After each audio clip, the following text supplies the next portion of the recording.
Bonjour, je vous propose dans cette nouvelle vidéo d'aborder les principales maladies du lupin que sont l'anthracnose, la rouille, le botrytis et le sclérotinia. Commençons par l'anthracnose.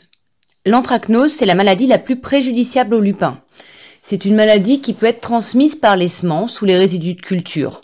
En végétation, elle se manifeste sous la forme d'un chancre rose-orangé que l'on peut trouver sur les tiges ou sur les gousses.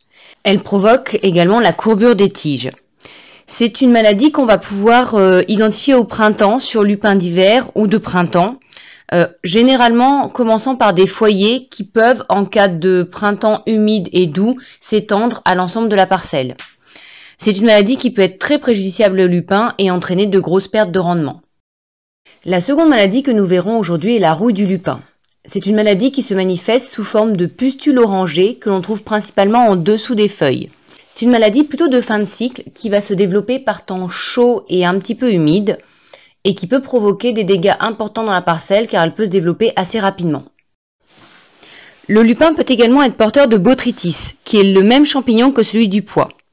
On va donc le retrouver principalement sur les gousses au moment où les pétales contaminés vont tomber sur ces gousses et provoquer leur pourriture. On peut aussi également trouver cette maladie en tout début de cycle, en sortie d'hiver sur le lupin d'hiver, en cas d'hiver humide et très doux, où le champignon va provoquer le pourrissement du bourgeon terminal et en général tuer la plante. Les conséquences sur le rendement peuvent être importantes, particulièrement en cas de printemps humide et doux, où là on peut avoir beaucoup de gousses contaminées et donc perdre beaucoup de gousses. Voyons enfin le sclérotinia.